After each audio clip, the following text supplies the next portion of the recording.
Danieli anatupa habari kuhusu mambo ya kesho. Yaani Danieli afunua maisha ya usoni. Leo tunaenda kutazama kitabu cha Danieli sura ya 2. Danieli ni kitabu cha unabii. Na ni kitabu wengi hawapendi kukisoma. Wengi wanakiogopa, wanasema ni ngumu, lakini tunahimizwa tusome. Hakuna mambo Mungu ameweka katika maandiko ambayo hayatufai sisi. Yasingekuwa yanatufaa angeyaweka huko. Ndio maana maandiko yanasema yaliyoandikwa kwa mujibu wa Paulo akiandikia Warumi 15:4. Anasema hivi: kwa kuwa yote yaliyotangulia kuandikwa yaliandikwa ili kutufundisha sisi, ili kwa saburi na faraja ya maandiko tupate kuwa na tumaini. Kumbuka unabii wa Biblia, vile tuliweka msingi mapema, ni kwamba unabii ni taa inayomulika mahali penye giza hadi kupambazuke na nyota ya asubuhi zuke mioyoni mwetu.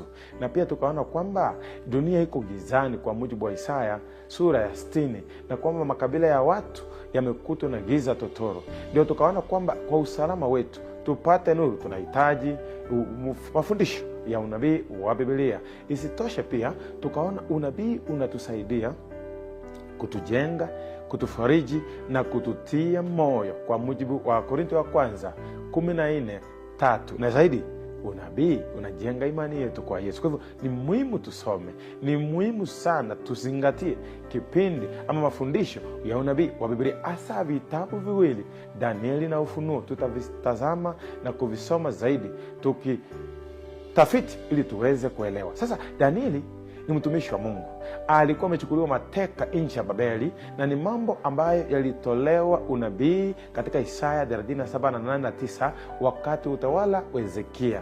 Alilia, Mungu akamwongezea siku, lakini baadaye kwa kufeli kwake mtoto wake akawa mbaya sana, akafanya Mungu akakasirishwa na Israeli kwa upotovu na kumuasi na kufuata miungu, wakaenda mateka. Sasa akiwa mateka, yeye ni mwaminifu, anamtumikia Mungu.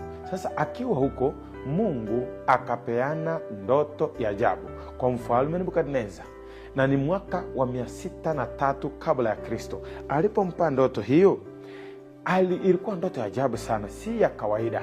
Sasa alipoamuka, maandiko inasema akasahau alichokiota, na kwa sababu aliona uzito wa ndoto yenyewe, akaita waganga, wachawi, wasihiri wapate kumweleza maana ya ndoto ile.